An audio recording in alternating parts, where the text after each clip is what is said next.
Welcome back, dear students. Today, we will analyze the directive principles of state policy as given from Article 48 to 51 of our Constitution.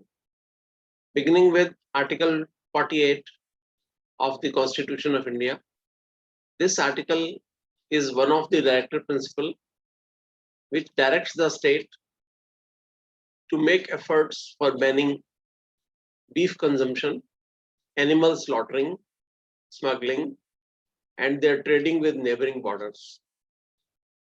It further states to organize agriculture and animal husbandry on modern and scientific lines. The purpose of Article 48 of the Constitution is aimed at protecting domestic cattle. In view of the persistent demands requested from the related religions for action to be taken to prevent cattle slaughtering, the government formulated Article 48 for well-being of the cattle and to take measures to secure the cattle wealth in our country. Article 48, its heading is Organization of Agriculture and Animal Husbandry. And the direction for the state is that state shall endeavor to organize agriculture and animal husbandry on modern and scientific lines, and state shall in particular take steps for preserving and improving the breeds and prohibiting the slaughter of cows and calves and other milk and draught cattle. Dear students, Article 48 is included as a directive principle of state policy meant to guide the Indian states in policy formation and its implementation. First of all, under this article, number 1, all the states administered by the Government of India shall take measures for preserving and improving the breed of the cattle. Second, the state administration shall make necessary arrangements to reorganize agriculture and animal husbandry on modern and scientific lines. Third, the state shall endeavor to prohibit illegal slaughtering and smuggling of cattle, calves, and other milk and draught cattle. Fourth, the state shall take necessary actions to control trade of cattle in livestock markets for the purposes of inhuman slaughtering. 5. The state shall endeavor to protect and improve the environment and to safeguard the forest and wildlife of the country. 6. The state shall prevent slaughtering of animals except in recognized and licensed slaughterhouses. Government has power to issue license for slaughterhouses also, but except for these licensed slaughterhouses, it is the direction for the state that state shall prevent slaughtering of animals. 7. State shall prohibit the slaughtering of pregnant animals or animals having offspring less than 3 months old. Further, the animal which is under the age of 3 months or has not been certified by a veterinarian that it is in a fit condition to be used commercially shall not be slaughtered even in a licensed house. Dear students, there is a very important leading case on this directive principle of state policy contained in Article 48, that is Muhammad Hanif Qureshi versus State of Bihar. This case was decided by the Supreme Court way back in 1958, and it was held in this case that UP Prevention of Cow Slaughter Act 1955 is constitutionally valid insofar as it prohibits the slaughter of cows of all ages and calves of cows, male and female, and the same is a reasonable restriction on the freedom of trade and profession under Article 19(1)(g) of Constitution of India. If someone says that he has a right of trading in cows and calves, then the restrictions under UP Prevention of Cow Slaughter Act 1955 are constitutionally valid in as much as they impose a reasonable restriction on the freedom of trade and profession of anyone. See this portion written in the bracket, but so far as it purports to totally prohibit the slaughter of breeding bulls and working bullocks without prescribing any test or requirement as to their age or usefulness, it offends Article 19(1)(g) and is to that extent void. This portion of the law, which totally prohibits the slaughtering of breeding bulls and working bullocks, that was found offending against fundamental right of doing trade and business, and this part of the law was declared void. But I have put a star mark on it. Star means that this legal position exists no more as on today. So in the subsequent case, this portion was also overruled. See, the next case is State of Gujarat versus Mirzapur Moti Qureshi Kasab Jamaat. This case was decided by the Supreme Court in 2005. The ratio decidendi of Muhammad Hanif Qureshi was overruled, and total ban on the slaughter of cows and its progeny was upheld as justified in view of directive principles of state policy under Article 48. Then moving further, dear students, Article 48 capital A was added in our constitution by 42nd Constitutional Amendment Act 1976 with effect from 3rd January 1977. The heading of Article 48 capital A is protection and improvement of environment and safeguarding of forests and wildlife. And the direction for the state is that state shall endeavor to protect and improve the environment and to safeguard the forest and wildlife of the country. For implementing this directive principle contained in Article 48 capital A, the Environmental Protection Act 1986 and various other laws providing for protection of environment, forests and wildlife are the steps taken for implementation of Article 48 capital A. We have a leading case also on this point, that is MC Mehta versus Union of India, decided by the Supreme Court way back in 2000. It was held in this case that conversion of diesel motor vehicles flying in Delhi to CNG, that is compressed natural gas, was upheld by the Supreme Court under Article 48 capital A, read with Article 39E and 47. To control the environment of NCR, all motor vehicles in Delhi shall be converted to CNG instead of diesel. So this order of the government was held justified in view of directive principle contained in Article 48 capital A, read with Article 39E and 47. Dear students, moving further, Article 49 deals with protection of monuments and places and objects of national importance. You know, government spends a lot of money on preservation of Lal Killa, Qutub Minar, Fatehpur Sikri, and other places and monuments and objects of national importance. And the direction for the state is that it shall be the obligation of the state to protect every monument or place or object of artistic or historic interest declared by or under any law made by the parliament to be of national importance from spoliation, disfigurement, destruction, removal, disposal, or export as the case may be.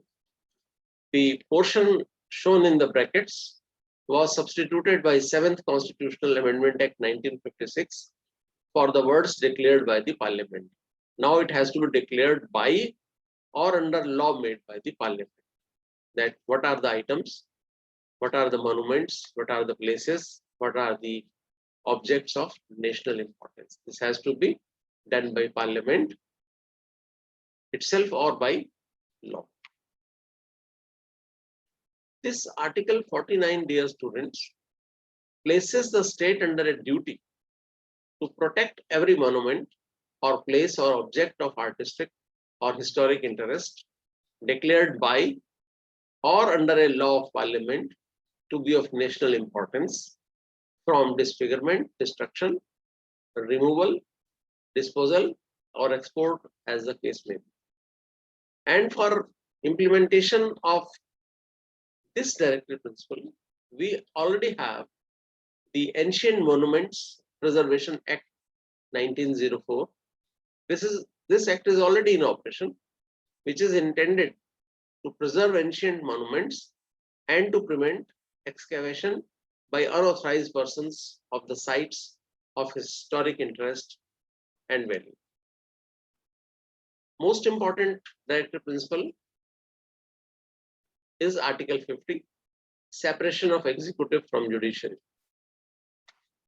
A very small direction is there for the state, that state shall take steps to separate the judiciary from executive in the public services of the state.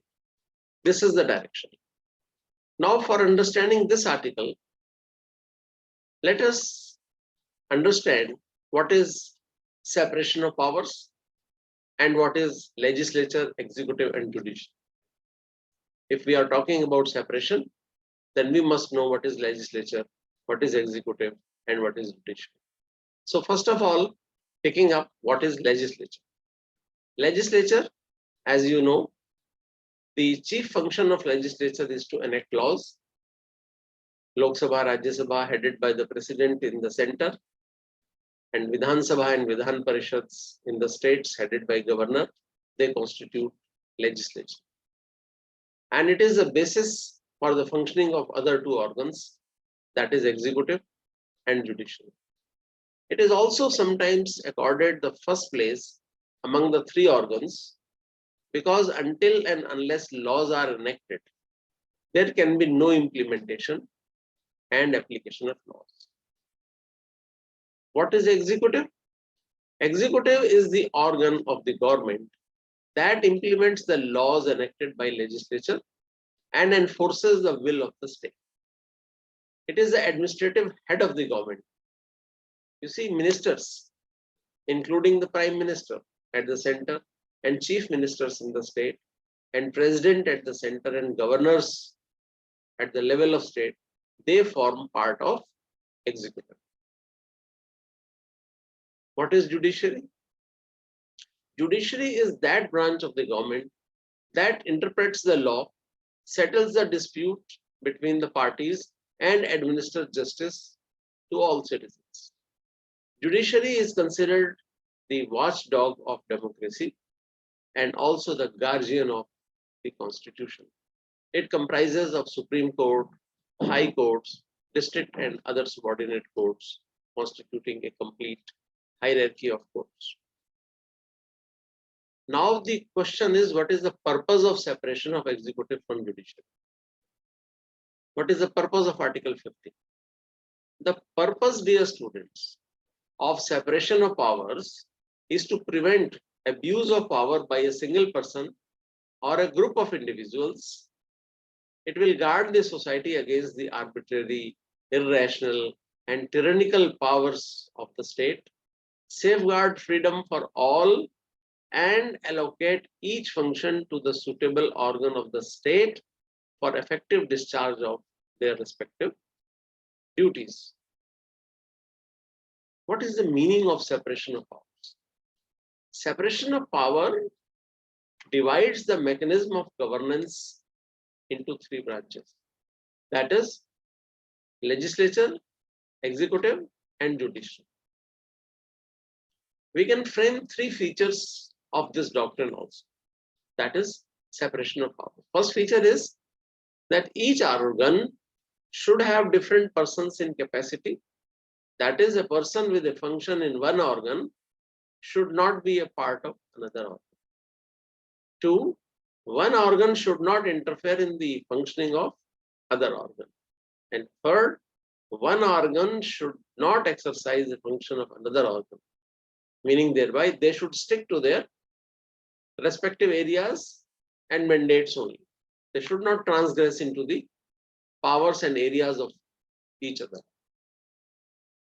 Now, dear students, what is the significance when we talk about doctrine of separation? What is the significance of this doctrine? Why we need a separation of powers between various organs of the state? You see, whenever there is a concentration of power in one center or one authority or in one hand, there is bound to be greater chances of maladministration, corruption, nepotism, and chances of abuse of power. This principle of separation ensures that autocracy does not creep into a democratic system.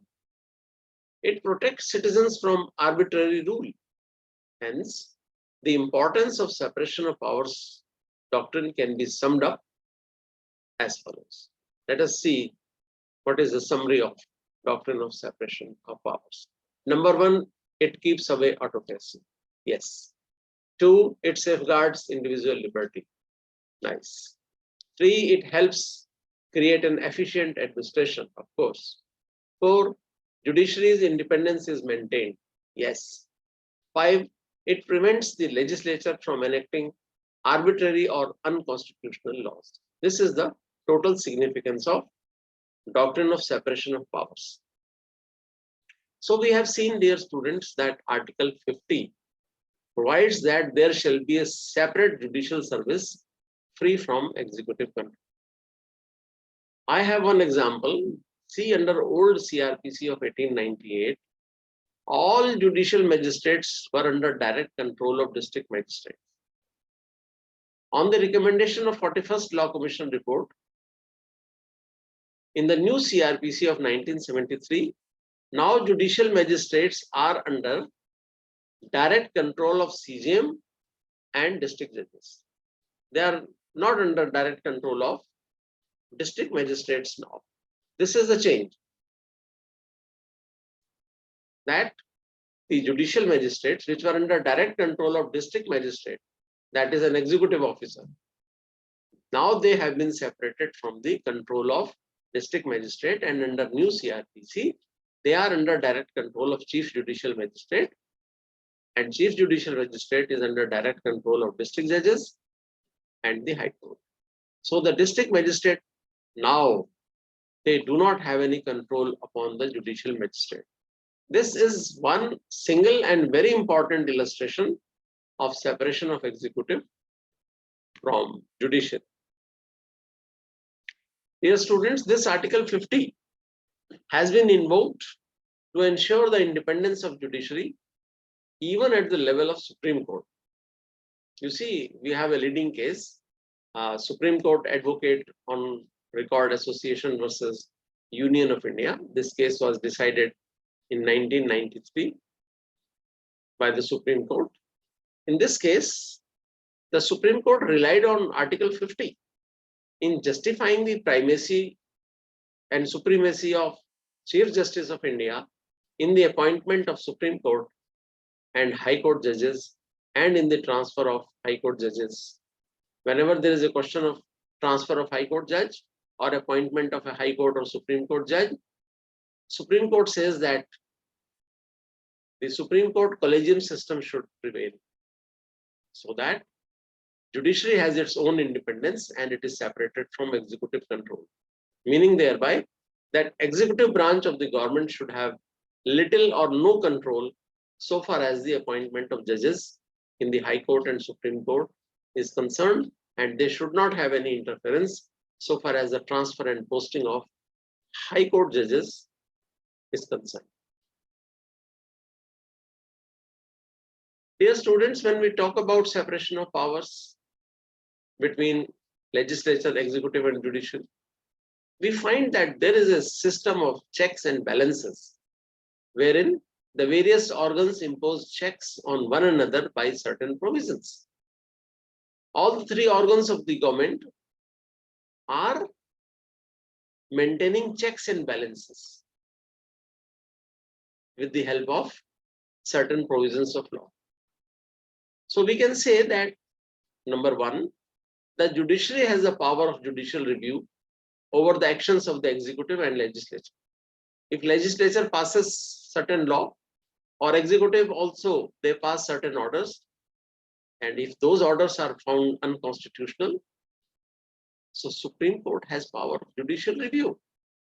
Second, the judiciary has the power to strike down any law passed by the legislature if it is unconstitutional or arbitrary as per Article 13. Why? Because it violates fundamental rights. Third, it can also declare unconstitutional executive actions as void. Yes. Four, the legislature also reviews the functioning of the executive. It's both ways, check and balance. Fifth, although the judiciary is independent, the judges are appointed by the executive. Still, High Court and Supreme Court judges are appointed through Law Ministry, and the Prime Minister of India has a definite say in that. And finally, the President, as executive head, signs an order of warrant for appointment of High Court and Supreme Court judges. Six, the legislature can also alter the basis of the judgment while adhering to constitutional limitations. You see, there are n number of examples where the Supreme Court declared certain portion of law as unconstitutional. Then Parliament changed that law and nullified the effect of the judgment of the Supreme Court. So, dear students, these checks and balances, they ensure that one organ becomes all too powerful. None of the organ becomes all too powerful. The Constitution guarantees that the discretionary power bestowed upon any one organ is within the democratic principles. So there is a complete check and balances between the legislature, executive, and judiciary, and hence separation is required. Separation of what? Separation of relationship between executive and judiciary. And dear students, there are several provisions in our Constitution that make the judiciary independent. This is because it is believed that for a democracy to remain efficient and effective, judiciary must be independent. The judiciary is said to be the guardian of the Constitution. If the executive also assumes the judicial powers, that sort of a government tends to become oppressive. However, there are some judicial functions which are performed by the executive as well. We'll see what are those functions which are performed by the executive also. Let's see those functions. Number one, the appointment of the judges are made by the executive. Still, even in spite of collegium system of appointment of judges of the High Court and Supreme Court, the executive, that is the Prime Minister and Cabinet, and then President of India, they have definite role in the appointment of judges. First example. Second, the President and governors also enjoy the power to pardon, reprieve, etc. And these are direct judicial functions. You know, the governors in the state and President in the center, they have power to pardon. President of India has even power to commute death penalty. Governors do not have. But governors have the power of reducing the sentence given by the courts. So you see, judiciary is giving the sentence, punishment, and president and governors are reducing it. They have the power of pardon. Okay. So actually these functions are direct judicial functions, which are being performed constitutionally by the president and governors. Then third, under the system of administrative adjudication, the executive agencies have the powers to hear and decide cases involving particular fields of administrative capacity and activity.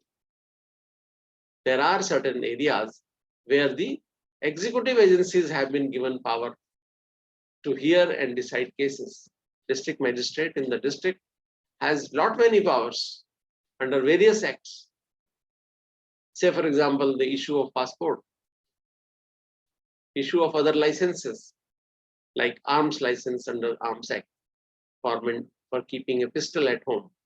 All these powers are enjoyed by the executive magistrates. And on the other hand, the judiciary also performs some executive functions sometimes. How? Because judiciary can review the actions of the executive and declare them void if found unconstitutional. If the passport of Mrs. Maneka Gandhi was impounded by passport authority, this order was reviewed by the Supreme Court. And Supreme Court said that without hearing Mrs. Maneka Gandhi, you cannot cancel her license or cancel her passport. Now, lastly, dear students, coming to Article 51, this article is of great significance in our country.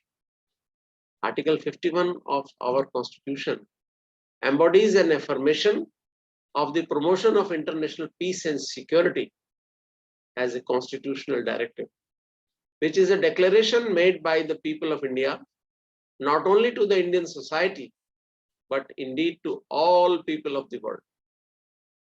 And this Article 51 says promotion of international peace and security. And the direction for the state is that the state shall endeavor to, number one, promote international peace and security. Second, to maintain just and honorable relations between the nations. Third, to foster respect for international law and treaty obligations in the dealings of the organized peoples with one another. And fourth, to encourage settlement of international disputes by arbitration.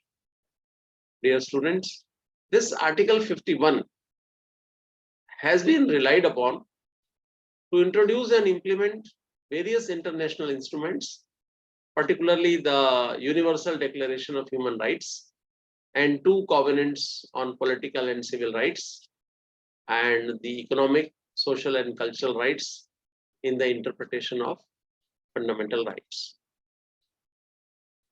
We have a leading case on this point, that is Vishakha versus State of Rajasthan. In this case, the Supreme Court has held that by virtue of Article 51, international instruments, international treaties, particularly those to which India is a party, India is a signatory, that treaty becomes part of Indian law so far as they are not inconsistent with Indian law. And if you see Article 253, it talks about legislation for giving effect to the international agreement. Whenever an international agreement is signed by the President or Prime Minister of India or any other minister in the foreign country, it does not mean that it has become part of the law. Suppose the Prime Minister of India goes to America and signs a treaty with American government with reference to supply of vaccine of COVID-19. So that treaty has to be produced as a bill in the Lok Sabha and Rajya Sabha by virtue of Article 253. And once that treaty has been passed as a bill from Lok Sabha and Rajya Sabha, it should get the assent, royal assent of President of India. Only then it becomes a law, and only then it becomes binding on the lower courts. Binding on all the courts of India, provided it is ratified by Lok Sabha and Rajya Sabha in the shape of a bill. When bill is passed by both the houses, it has got the royal assent of the President of India. So that treaty becomes part of Indian law by virtue of Article 253, because we have passed a legislation for giving effect to the international agreement or international treaty. So dear students, this is all about today's lecture. Thank you very much. God bless all of you.